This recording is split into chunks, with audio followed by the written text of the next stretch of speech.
Coris Banque International vous offre le grand débat.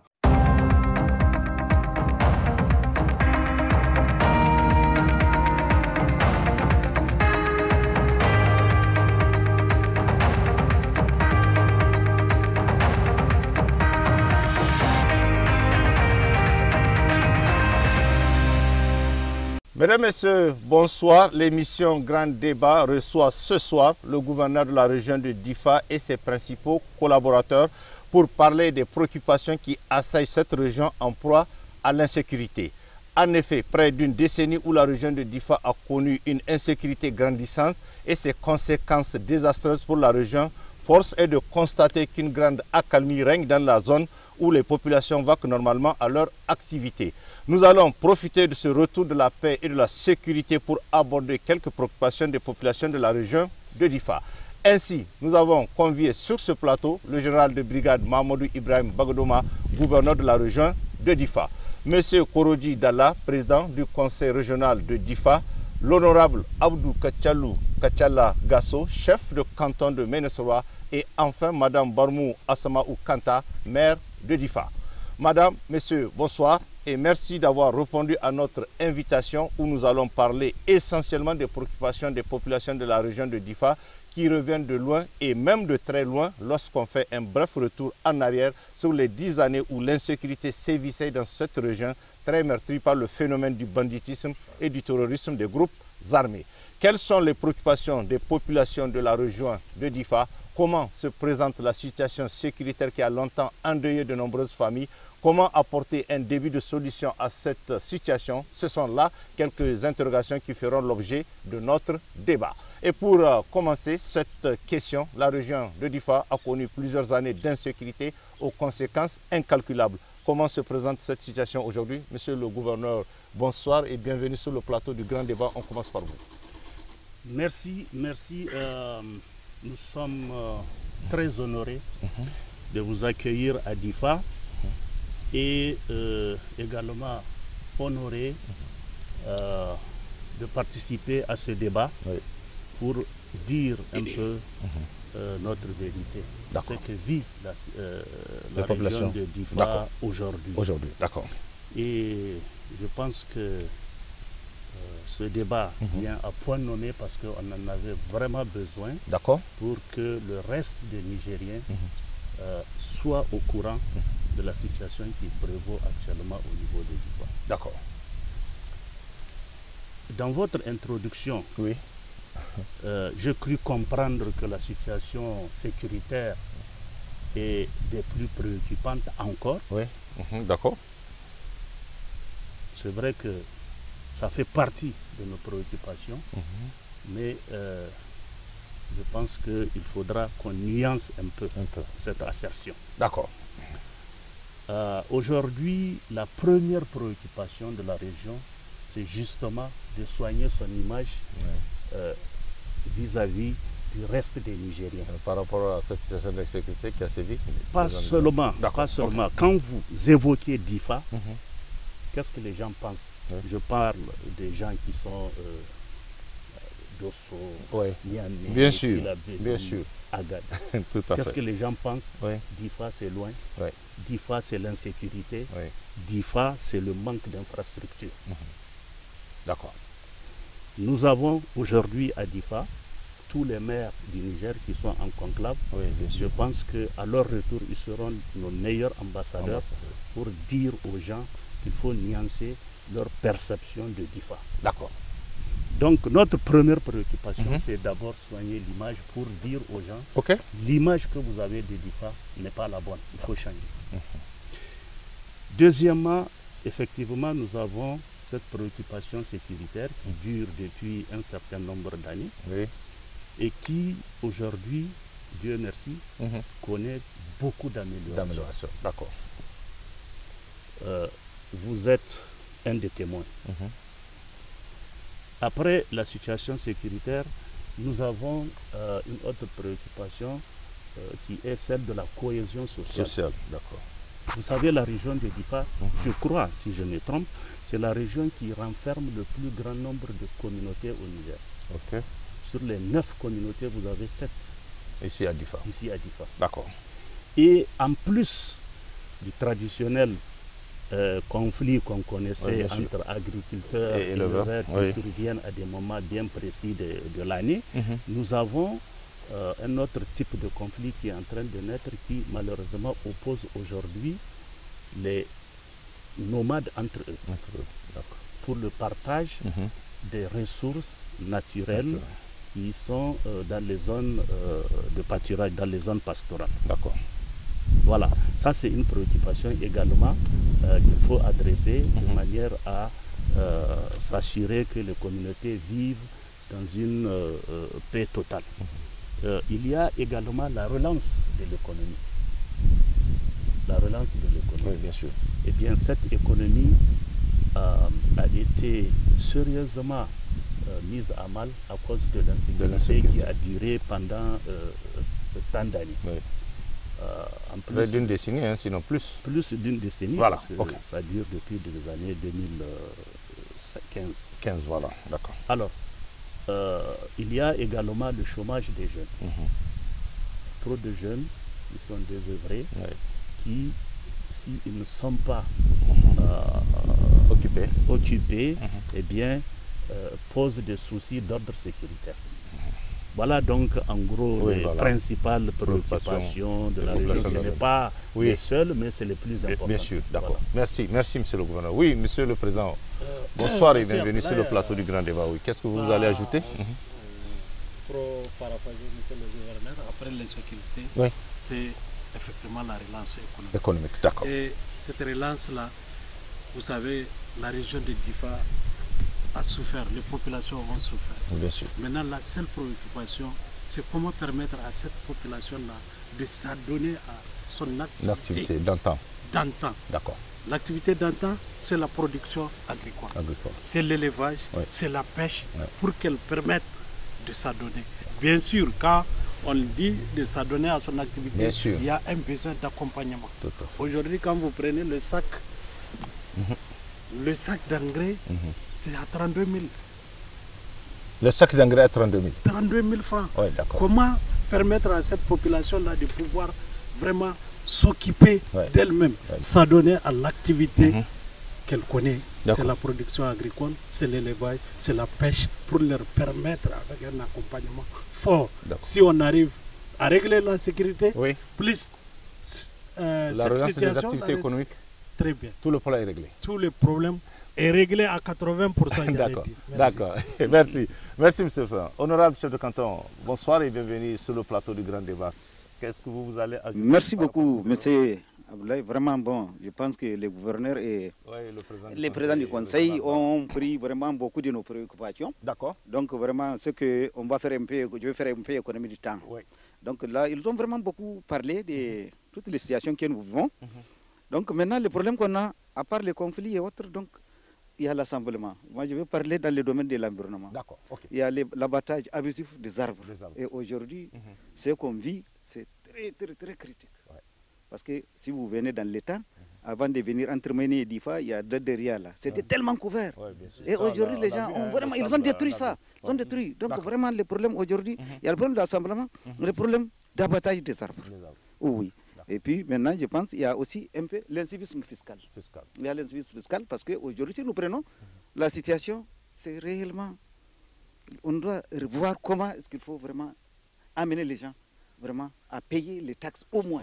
Oui, aujourd'hui, voilà, il y a une mère à côté de moi, elle connaît qu'elle est en train de vivre, quoi. Oui, donc vraiment, moi je pense que déjà, ils ont pris en compte vraiment toutes les préoccupations. Ils ont beaucoup parlé, donc ils ont parlé de la situation de l'agriculture, là où vraiment il a parlé aussi d'engrais. Il faut aussi parler des semences. Il faut aussi parler des semences parce que notre problème ici, aujourd'hui, les semences là viennent en retard. Ouais, ça ne vient pas à l'heure qu'on veut. Sinon, récemment, j'ai vu, l'année dernière, il y a les semences qui sont venues en retard. Il a fallu, je ne sais pas, 2 ou 3 jours là. Quand on était parti à l'OPVN, c'était même pourri. C'était périmé. Donc, vous voyez. Et d'autre part, aujourd'hui, le problème qu'on a, c'est le problème de bradage de nos récoltes. Très malheureusement. Le bradage des récoltes? Oui, c'est le bradage des récoltes. Oui, parce qu'aujourd'hui, si vous voyez, tout ce qu'on récolte, ça va au Nigeria. Et ils viennent, ils nous proposent leur prix. Ce n'est même pas notre prix qu'on paye. Donc vous voyez le problème qu'on a. Aujourd'hui, que ce soit les sésame, que ce soit les riz, que ce soit l'oignon, que ce soit les poivrons, tout, que ce soit même les poissons, tout ça, là, ça va au Nigeria. Et c'est le Nigeria qui vient payer au prix qu'il veut. Et maintenant, prochainement, si nous on a besoin en période de soudure, ils nous revendent à 4-5 fois plus. Aujourd'hui, ce qu'ils ont payé à 12 000 naira, aujourd'hui ça nous coûte à 60 000 naira. Donc vous voyez, c'est des situations comme ça. Il faut y remédier. Il faut y remédier. Oui, oui. Donc le problème des jeunes aussi, comme le gouverneur l'a dit, en tout cas le chômage des jeunes. La question d'emploi des jeunes. La question d'emploi des jeunes. Vraiment, c'est une question qui nous préoccupe. Parce que si vous avez vu, beaucoup de jeunes sont partis prendre l'arme, c'est parce qu'ils ne sont pas occupés. Oui, donc il faut vraiment, la seule chose, j'ai suivi quelques doléances, des choses, entre autres, j'ai pris, par exemple, j'ai retenu quelques doléances, plusieurs fois. Ils ont demandé toujours les retours des compagnies là, pétrolières. Au niveau des jeunes? Oui, au niveau des jeunes. D'accord. Oui, ils ont demandé le retour des compagnies pétrolières. Oui, il faut délocaliser parce qu'actuellement, cette compagnie est à Zender. Donc vous voyez. Au lieu d'être à Difa. Oui, au lieu d'être à Difa. Ce qui n'est pas normal. Ce qui n'est pas normal. D'accord. Parce que pour pallier à ces problèmes de chômage, si on avait ce truc-là, immédiatement, c'est au niveau des Difa que maintenant qu'on va faire les recrutements. Le pétrole est à Difa, mais la compagnie est à Zender. La compagnie est à Zender. Et le recrutement se fait à Zender. Ce qui n'est pas normal. Donc vraiment, voilà un peu de ce que je peux ajouter. Oui, merci beaucoup. On va y revenir dans le débat tout à l'heure sur certains aspects. Merci, honorable. Merci. Madame la maire, bonsoir et bienvenue sur le plateau du Grand Débat. Qu'est-ce que vous allez ajouter? Merci, M. Abdoulaye, de m'avoir invité à participer à ce grand débat. Donc, Excellence, Monsieur le Gouverneur et Monsieur le PCR ont déjà parlé vraiment de la préoccupation ou des préoccupations de la région. Moi, je vais me cantonner sur les préoccupations de ma commune. Donc, elles sont énormes et vraiment de plusieurs ordres. Donc, vous savez, en 2015, avec la sécurité, il y a eu un mouvement de population. Et la région ou bien la commune de Difa vraiment a accueilli des déplacés, des retournés, des réfugiés. Et ce qui a créé vraiment une augmentation de la population. Et cette population-là, ce déplacement-là était vraiment incontrôlable. Du fait que vraiment chacun cherchait là où se protéger, là où se caser. Et cette population, en venant vraiment, ils se sont déplacés avec vraiment plusieurs sortes de problèmes. Et c'est ce qui a créé vraiment une situation dans la ville de Difa que je vais énumérer en 8 ou en 9 points. D'accord. Donc nous avons la formation des petits gangs, les palais et autres, qui ont rendu la vie vraiment impossible dans la ville de Difa. Nous avons l'extrémisme violent. Donc, tout à l'heure, le chef a parlé vraiment de recrutement des jeunes. Des jeunes, bien sûr. Oui, à travers, dû vraiment à l'oisivité de ces jeunes-là. Et nous avons la vente de stupéfiants. Nous avons aussi les vols et le cambriolage que Difa ne connaissait pas avant. Avant Difa, vous pouvez partir, même amener, revenir, laisser votre porte sans que personne ne rentre. Mais maintenant, là, devant vous-même, on peut rentrer et prendre les choses. Donc, nous avons aussi, comme je l'ai dit tout à l'heure, l'oisivité des jeunes et nous avons le problème d'assainissement. L'assainissement est devenu le problème de dépotoir. Le dépotoir est devenu incontrôlable avec vraiment l'arrivée de ces réfugiés. Pour quelqu'un qui connaît Difa, connaît bien que Difa est une ville très propre. Parce que les femmes, au réveil, au lever du soleil, elles sortent pour vraiment balayer la devanture des maisons. Mais maintenant, on ne peut pas. Elles ne le font pas. C'est pas qu'elles ne le font pas, mais c'est devenu tellement difficile de contrôler certaines personnes qui se sont ajoutées vraiment à la population de Difa. Il y a tellement de dépotoirs sauvages que tous les efforts que nous fournissons au niveau de la commune, nous n'arrivons pas vraiment à évacuer certains déchets.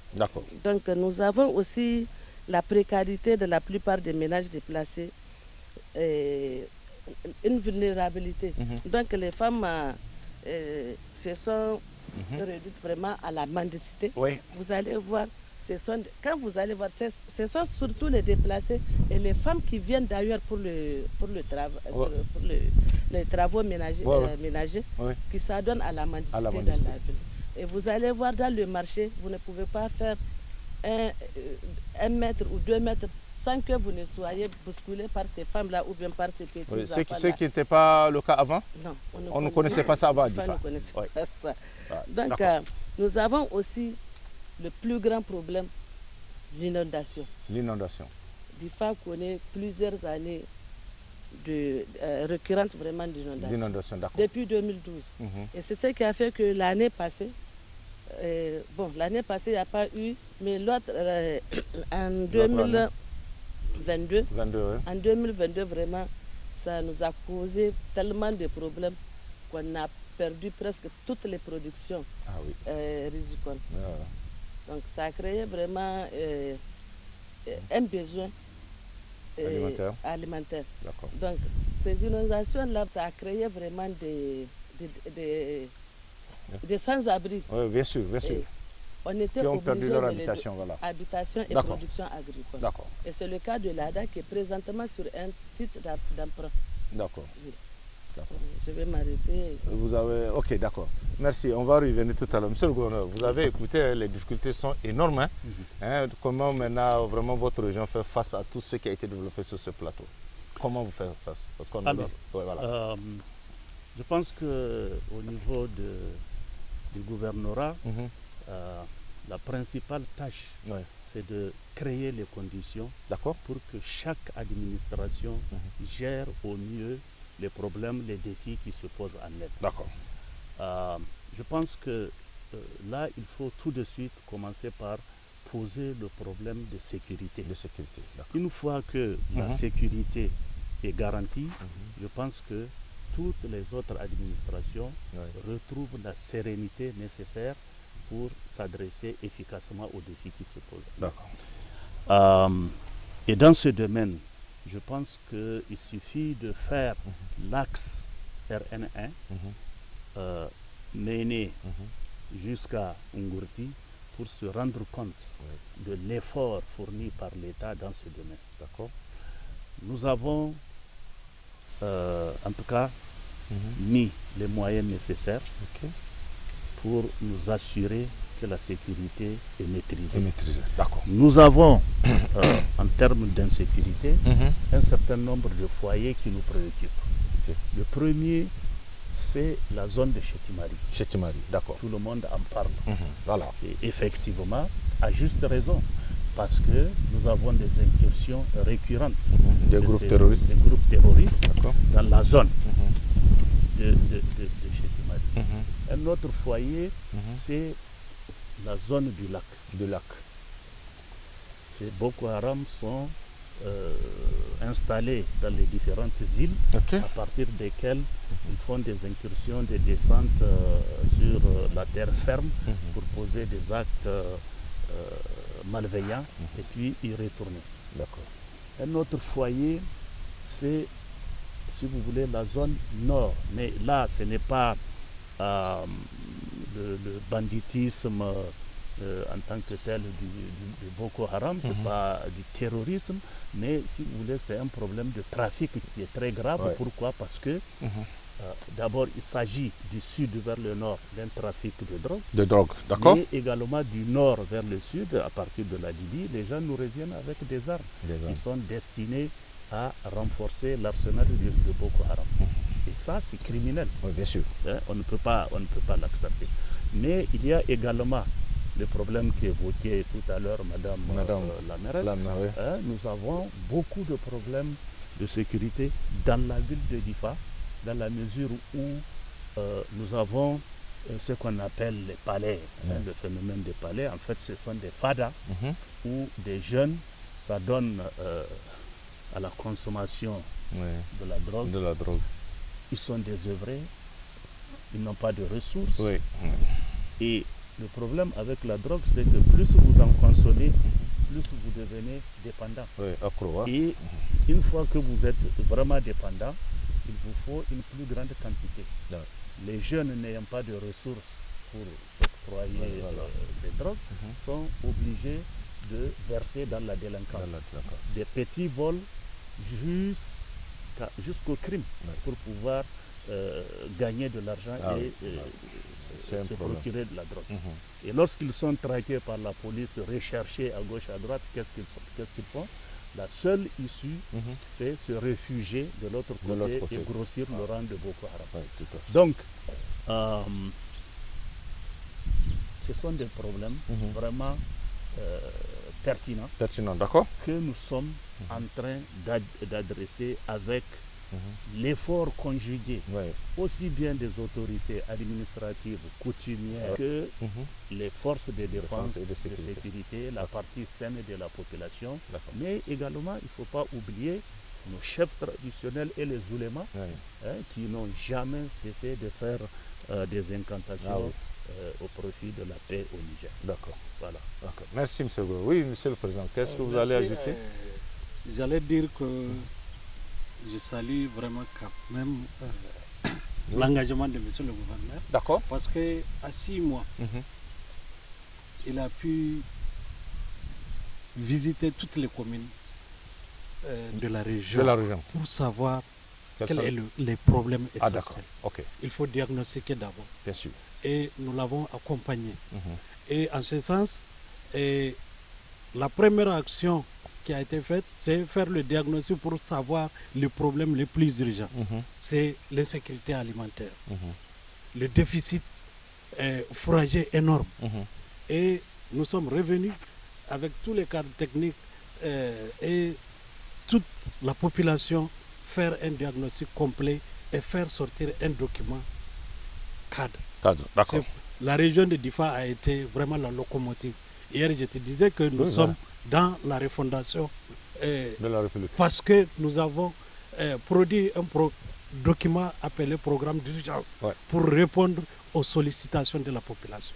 Et ce programme d'urgence-là, ce n'est rien d'autre que le développement de l'agriculture, le développement de l'élevage, la prise en compte des préoccupations essentielles de la population. Et ce document est chiffré à 3 milliards. Si ça fait partie des solutions. Donc c'est vous dire qu'on n'est pas resté les bras croisés. Et qui doit financer ces 3 milliards? Les partenaires techniques, nous-mêmes, et demander encore à l'État d'accompagner. Je l'ai dit, quand on produit, il faut accompagner en termes d'intrants agricoles, en termes de semences, tout ça là. Et nous avons des potentialités agricoles énormes. Et c'est permettre à cette population-là de se prendre en charge. C'est ça ce que nous allons dire, nous allons nous prendre en charge nous-mêmes. On va aider la population à produire. Il y a des terres, il faut aménager ces terres, il faut appuyer l'élevage pour qu'elle produise, et qu'on produise. Et c'est ça ce qu'on a chiffré sous le lead du gouverneur de la région. Et nous avons communiqué autour de ce programme-là. Et ça cadre parfaitement avec le programme de résilience pour la sauvegarde de la patrie. Donc c'est pour vous dire que vraiment il y a des actions qu'on a posées et nous sommes en train de faire défiler chaque partenaire quand il vient, s'il veut accompagner notre région, voilà ce qu'on veut. Voilà ce que la population veut. C'est ça notre vœu le plus ardent pour permettre à cette population-là de se prendre en charge elle-même. D'accord. Merci. Merci, M. le Président. Honorable de canton, qu'est-ce que vous allez ajouter? Voilà, merci. Donc, du point de vue de l'insécurité, toujours, parce que le problème de l'insécurité, vous savez, il y a une nette amélioration. Mais jusqu'à présent, il y a quelques résidus. Si vous prenez le long de la frontière avec le Nigeria et les lits du lac Tchad. Et les lits du lac Tchad, le lac Tchad est pour 4 pays. Très malheureusement, même si on finit avec la partie nigérienne, donc il y a le Tchad, il y a le Cameroun et le Nigeria. Ici aussi, le long de la Komadougou, c'est 2 pays. Il y a le Niger et le Nigeria. Donc vous voyez, si vous prenez des Tam jusqu'à Mamouri à Bosso, c'est que le problème qu'on a toujours, mais les gouvernements ont mis l'accent sur Chetimari. Un peu partout, on a ces problèmes. À Saga, ce qui s'est passé cet avant-hier, vous avez entendu. Donc vous voyez, il y a des situations comme ça. Mais vraiment, il faut mettre les moyens nécessaires au FDS pour vraiment finir avec les résidus, au moins le long de la Komadougou. Et ensuite, voir à long terme ou à moyen terme comment finir avec la situation du lac Tchad. Là, parce qu'il faut quand même la conjugation de ces 4 pays d'office. Et il faut voir, nous, on a eu une fois, on nous a promis les éléments de la compagnie mobile pour contrôler la frontière. Cette compagnie, c'était prévu d'être installée à Ménosoroa. Parce que moi, j'ai donné 21 hectares à la police. C'était à quelle période exacte? Il y a juste 4 ans de cela. 4 ans. Oui, mais toujours est-il que ces éléments-là sont aujourd'hui bloqués à Maradi. Et pourquoi? Moi, je ne sais pas la raison. Ah oui, voilà. Ah oui, donc en toute sincérité, il faut faire venir au moins la compagnie, là, c'est de la police. Vous dites que vous avez donné 21 hectares à la police pour abriter.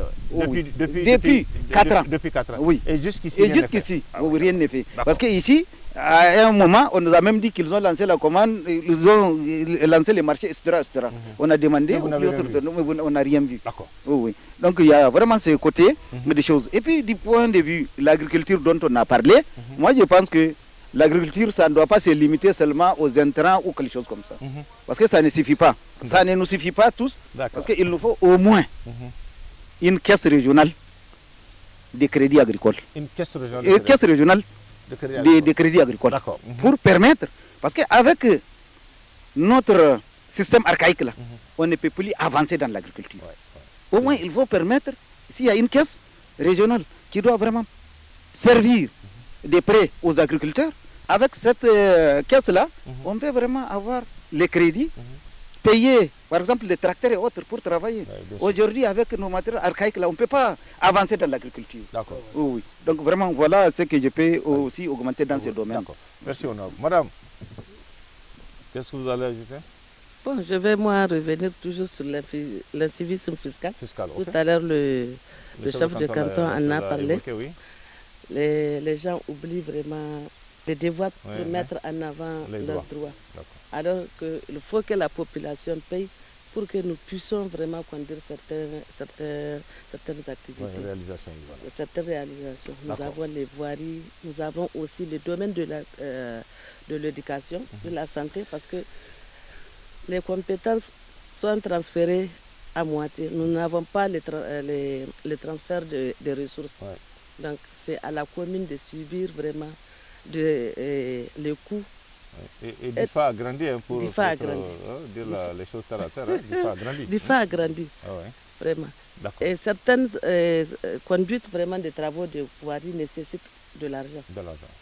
Donc c'est un appel que je vais lancer pour que cette population-là puisse vraiment verser ou payer les taxes et les impôts pour que nous puissions vraiment mener ou conduire certaines activités de voirie, satisfaire certains domaines de compétences qu'on nous a transférés, la santé, l'éducation, l'hydraulique. Et nous avons aussi un problème d'éducation des jeunes. D'éducation des jeunes.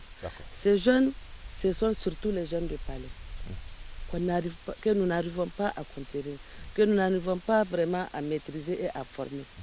Donc, on pensait qu'avec la prise en charge humanitaire, peut-être que certaines ONG allaient faire de la réinsertion des jeunes. Mais il y a eu, mais à moitié. Et là même, je dirais que c'est une imposition d'activité de corps de métier qu'on a fait à ces jeunes-là. On impose parce qu'on ne va pas vers ces jeunes-là pour savoir de quoi ils ont besoin. Ils ont besoin, tout à fait. Ils vous ont fermé des corps de métier vraiment après la formation et après la mise à disposition des kits de démarrage. Les kits-là se sont retrouvés sur le marché. Parce qu'ils n'en ont pas besoin, parce que le métier formé ne les agrée pas. Donc, c'est un appel que je lance aussi aux ONG, de voir vraiment comment ils vont s'asseoir avec ces jeunes-là à travers la mairie pour vraiment identifier les vrais besoins et les vrais problèmes de ces jeunes-là. D'accord, merci. Que faut-il faire, monsieur le gouverneur, que faut-il faire de manière concrète et comment apporter un début de solution à cette situation? Laquelle précisément? Parce qu'il y a plusieurs... Les quelques difficultés que votre région... d'accord. Donc les quelques difficultés, voilà. On va voir... oui, allons-y point par point. D'abord, pour l'image de la région, je pense que nous avons besoin de mener des actions d'information, des actions de sensibilisation, des actions de charme même, pourquoi pas. Ah oui, voilà. Du genre de ce que nous sommes en train de vivre actuellement, la 10e journée des municipalités du Niger, des communes du Niger.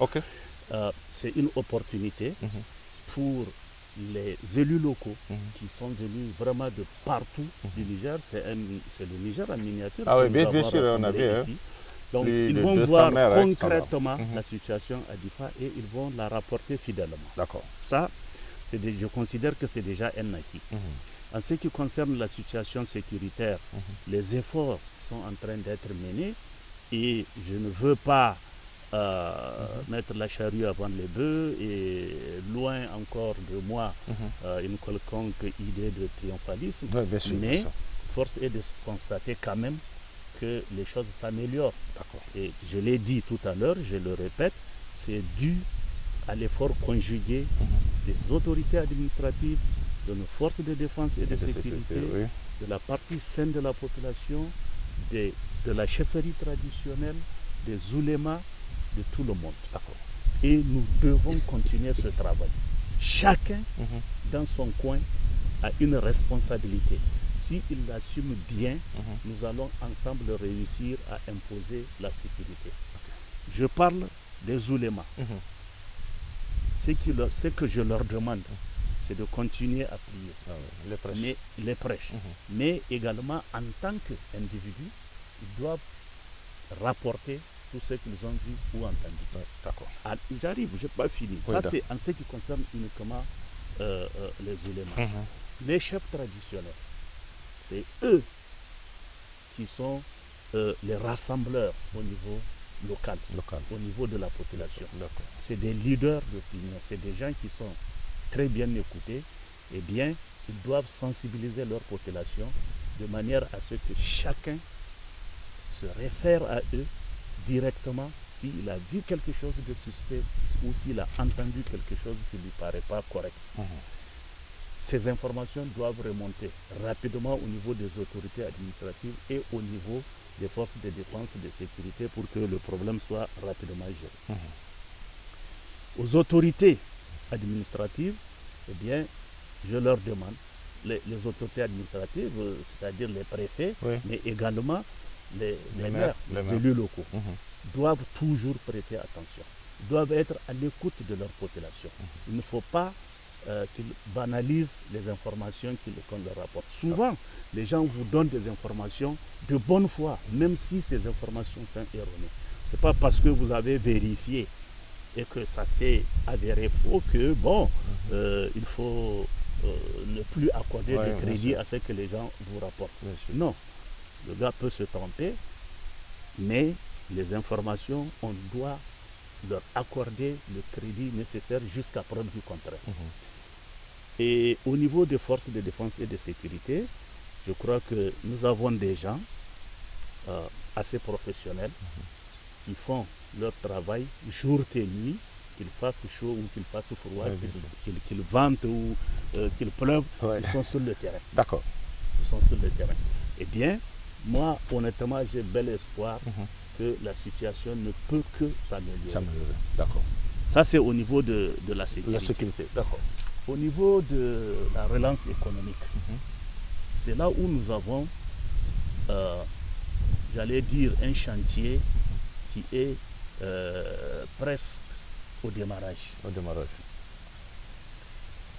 Nous avons grosso modo 3 grandes filières que nous voulons vraiment relancer pour que l'activité économique redémarre de plus belle et que tous ces problèmes de chômage des jeunes, tous ces problèmes dus à la présence des populations flottantes, les réfugiés qui n'ont pas d'emploi, qui causent des problèmes d'insécurité, soient résorbés. D'accord.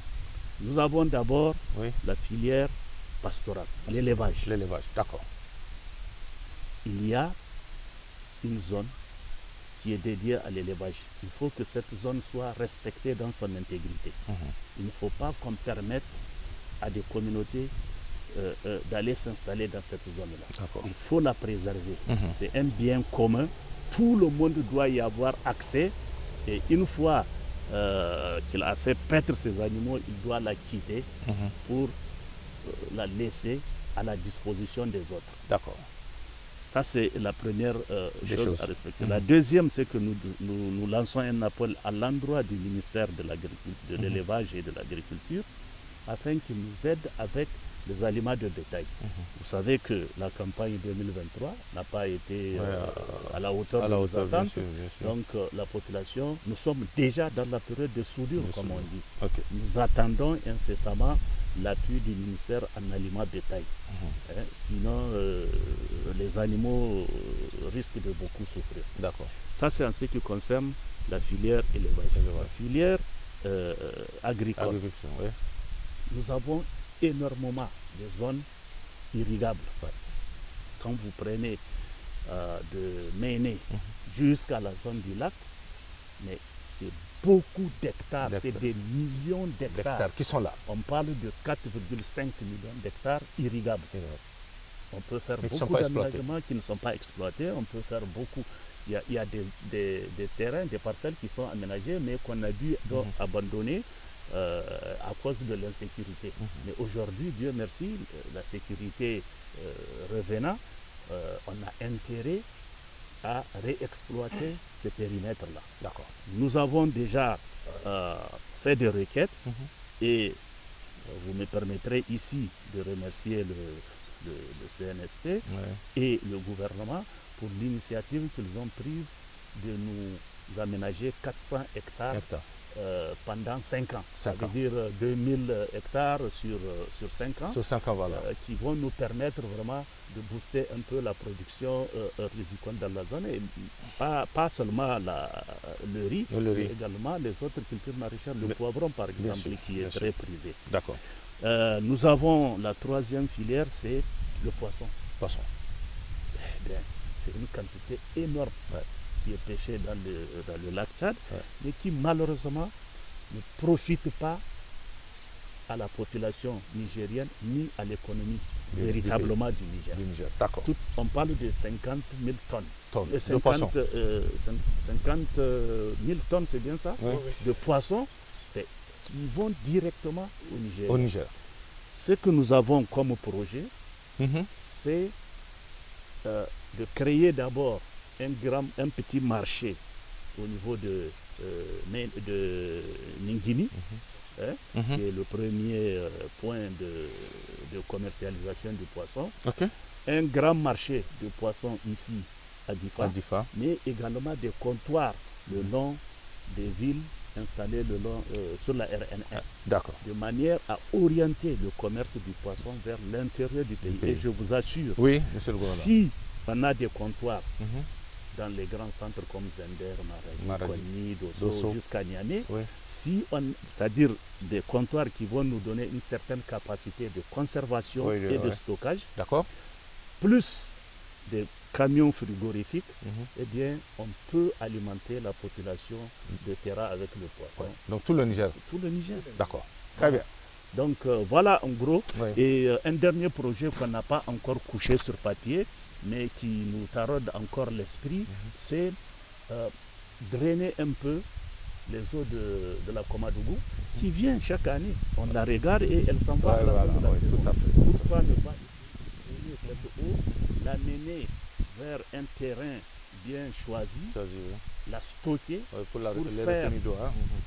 faire une grande retenue d'eau qui va nous permettre d'abreuver les animaux tout le long de l'année, mais également faire des cultures irriguées. Et c'est possible. Et c'est possible. D'accord. Merci. Donc voilà. Merci, monsieur le gouverneur. Oui, monsieur le président. Qu'est-ce que vous allez ajouter? En tout cas, monsieur le gouverneur a très bien brossé, c'est un développeur. Ah voilà. Et c'est pour vous dire que nous avons aussi un outil de planification qui s'appelle le plan de développement régional, qui est vraiment un plan dont le diagnostic a été fait de manière participative et qui contient des actions concrètes pour la région de Difa. Et ce plan-là est chiffré à 1617 milliards pour 5 ans. 5 ans.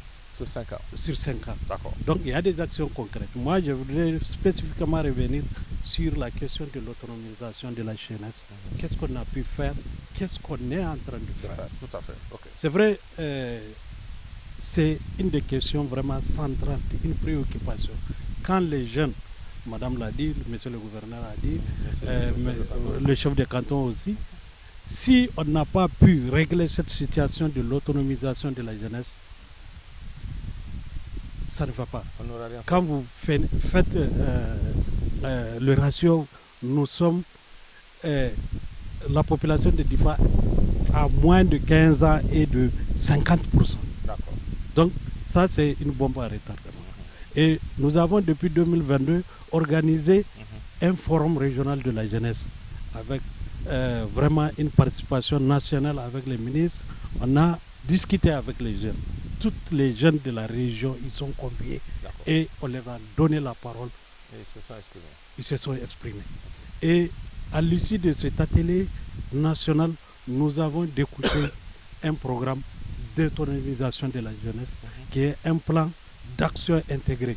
Et pourquoi d'action intégrée? Il faudrait que tous les acteurs qui concourent à l'amélioration des conditions de la jeunesse dans la région de Difa s'y sincèrent et participent pour donner un flanc. Nous avons, sous le lead du gouverneur de la région, ce plan est vraiment très bien élaboré avec des actions concrètes et bien chiffrées. On l'a chiffré à peu près à 15 milliards sur un horizon temporel de 5 ans. Et si on veut que la jeunesse puisse s'autonomiser, il faut discuter de leurs préoccupations. Ils ont donné leurs préoccupations. Madame l'a dit. Et on ne peut pas donner à quelqu'un, à un forgeron, la menuiserie. Donc, vraiment, il faut qu'il y ait une adéquation.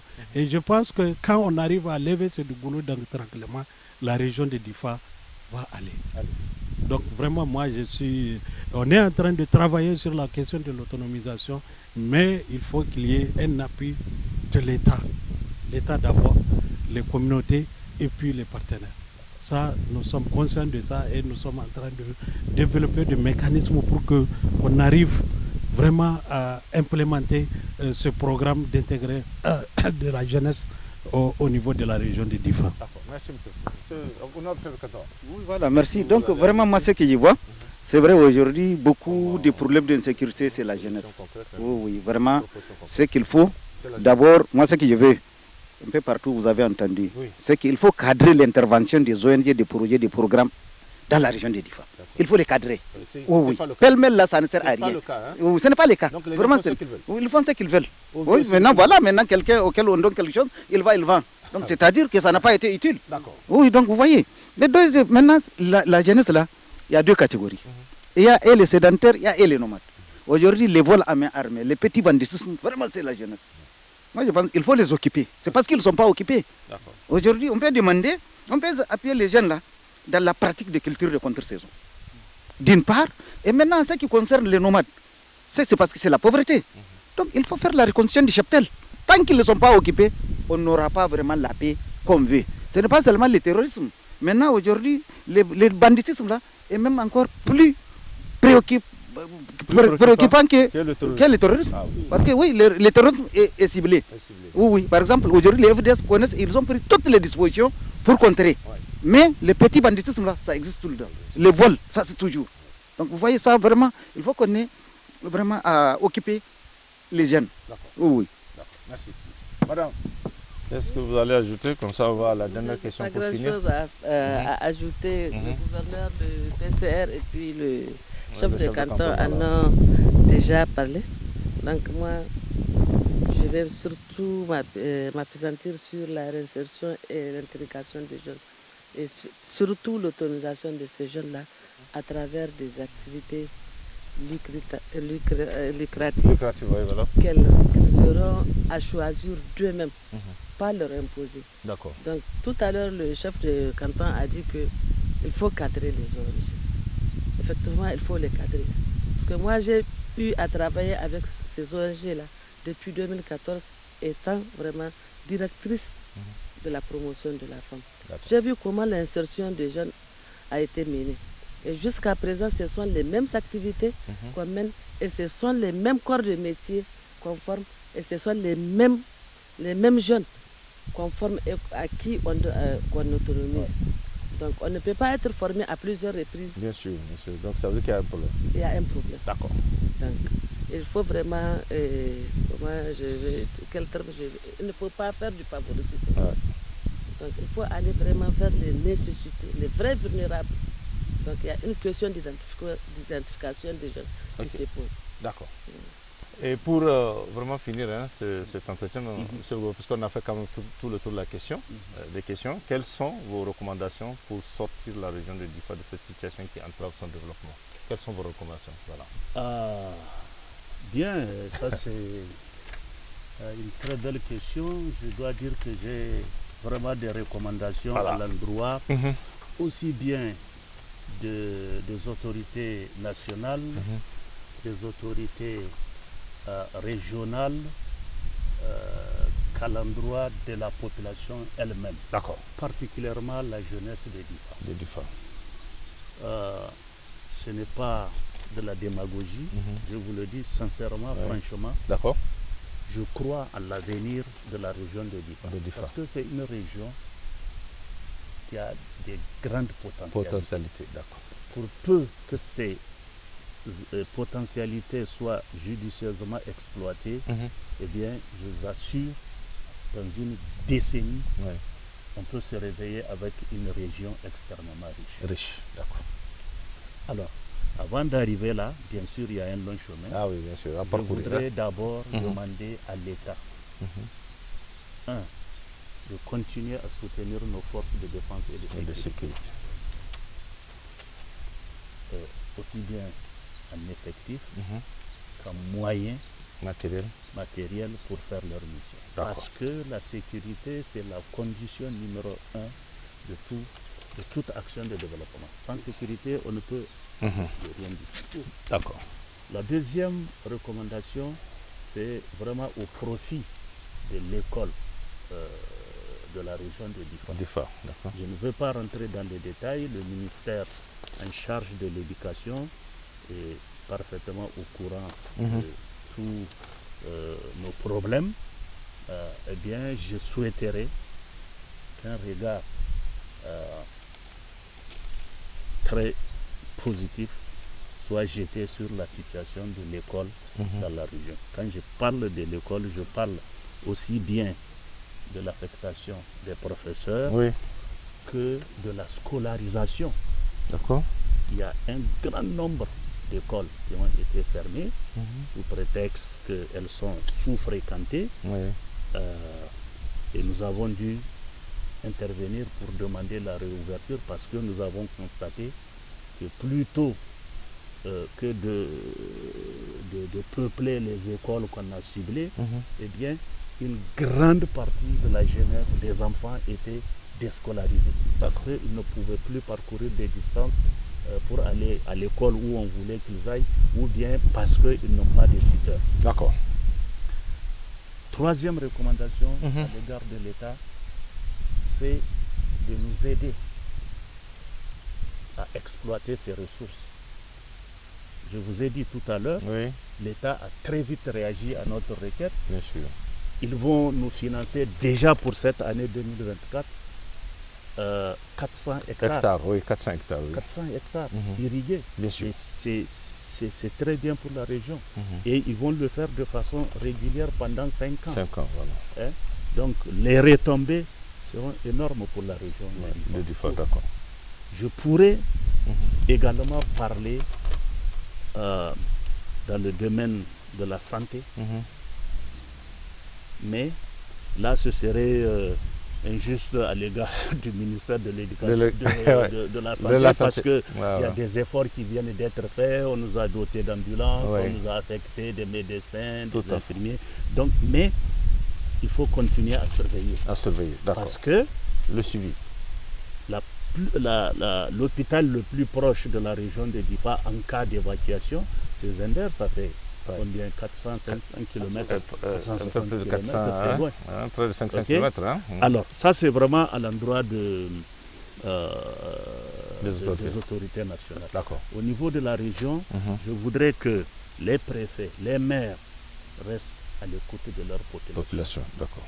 Il y a des préoccupations réelles et ils peuvent trouver des solutions, ou en tout cas contribuer à trouver la solution. D'accord. Il faut qu'ils jouent leur rôle. D'accord. Bon. Souvent, malheureusement, ils n'ont pas toujours les moyens de leur mission. Ça c'est un autre débat. D'accord. Pour la population, je voudrais qu'elle comprenne d'abord que personne ne viendra faire son bonheur. C'est à elle et à elle d'abord de se réveiller pour travailler et construire sa propre richesse, construire sa propre économie. D'accord. Je voudrais qu'elle ait confiance en sa région, qu'elle ait confiance en l'avenir, qu'elle se dise que toute cette situation d'insécurité que nous avons traversée et que nous sommes encore en train de traverser, c'est juste un épisode de l'histoire, ça va passer. D'accord. Mais quand ça va passer, c'est pas en ce moment-là qu'on va se dire mais qu'est-ce que j'ai fait? Bien sûr. Il faut commencer dès aujourd'hui. Il faut prévoir l'avenir.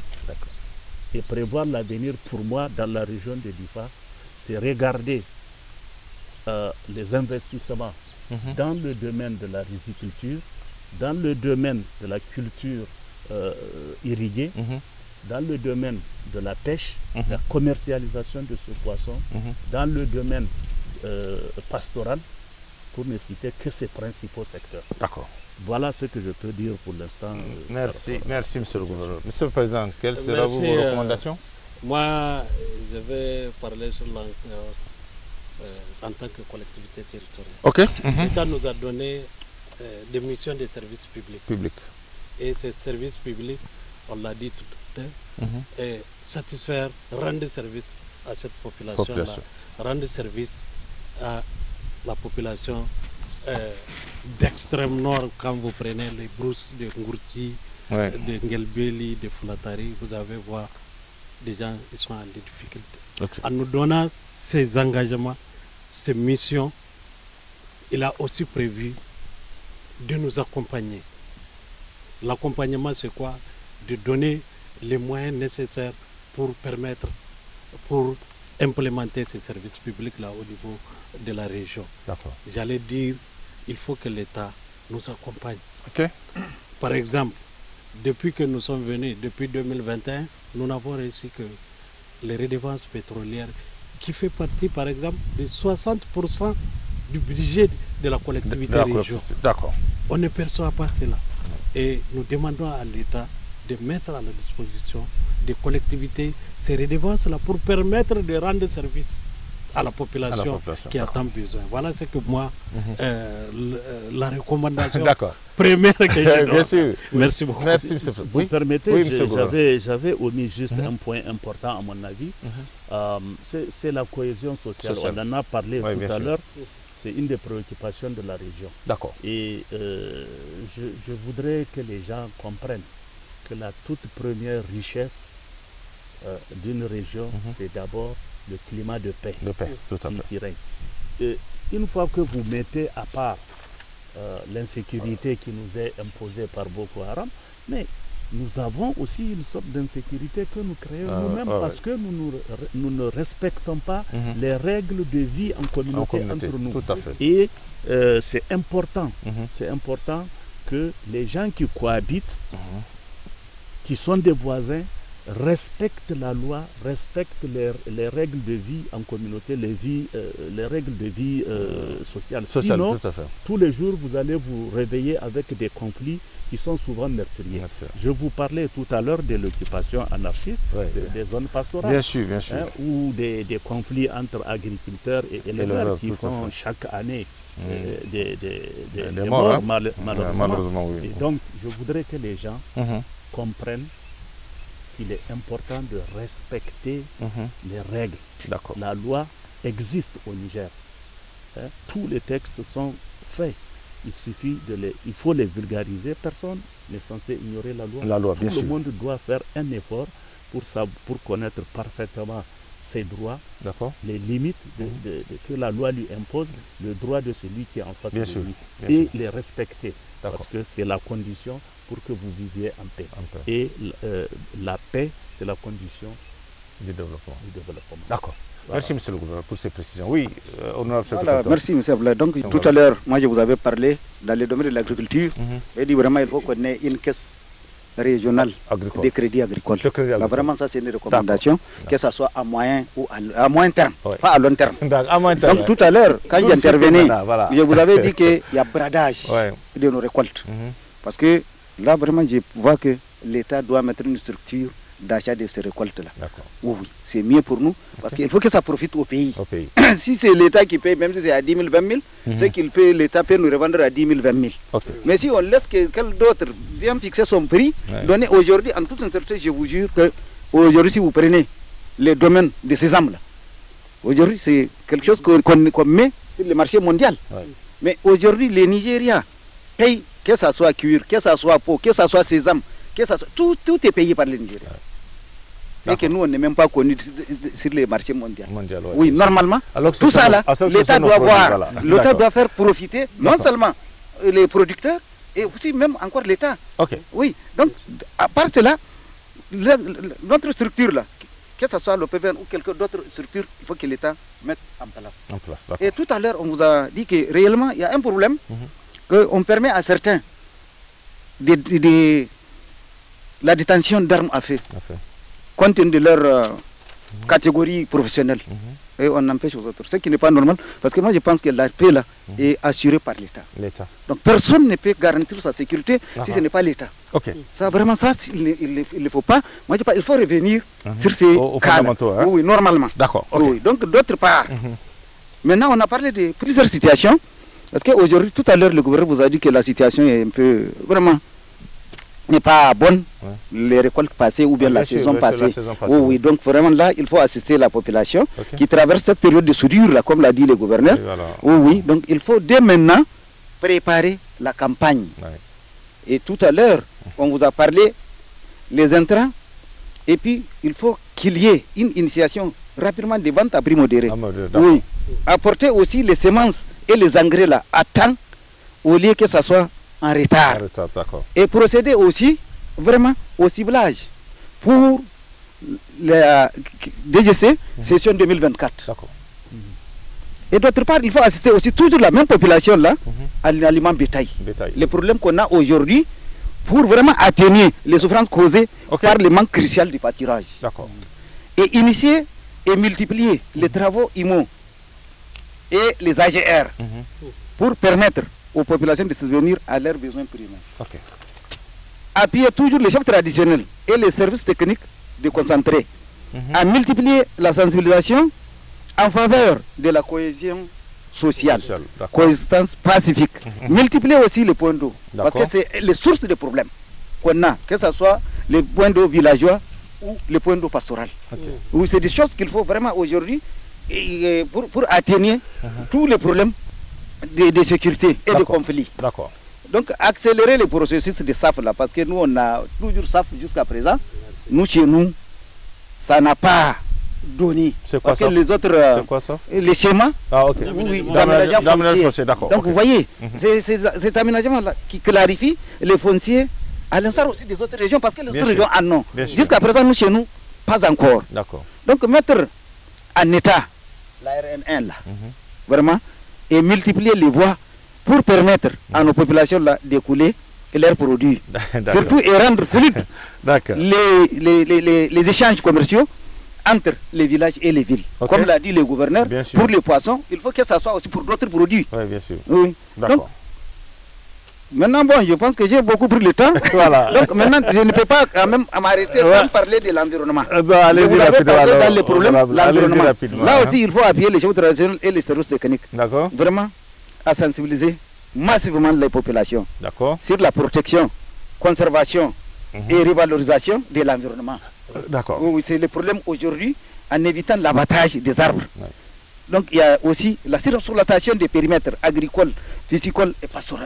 Tout ça là, c'est des choses sur lesquelles vraiment il faut que les autorités d'abord régionales soient regardées là-dessus.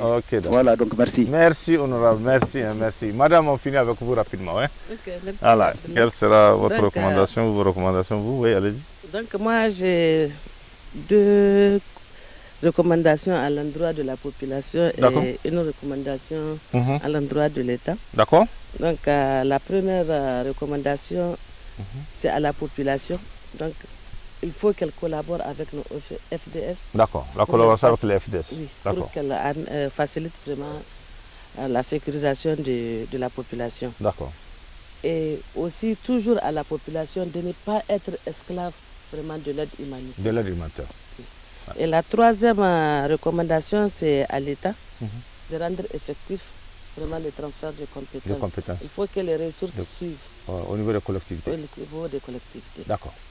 Merci. Madame, merci, merci vraiment pour votre contribution vraiment à ce débat. Et honorable chef de canton, merci aussi à vous pour vos propositions et votre contribution à ce débat. Monsieur le gouverneur, merci vraiment pour la sincérité avec laquelle en tout cas vous avez exposé les problèmes de la région de Difa et merci pour votre contribution. Monsieur le Président, merci aussi à vous pour votre contribution. On va s'arrêter là en espérant en tout cas tout ce que vous avez dit. Puisque le grand débat continue à Difa, on aura aussi d'autres invités sur le plateau qui vont sans doute aussi confirmer tout ce que vous avez dit. Merci à tous, on va s'arrêter là. Merci, c'est nous qui vous remercions.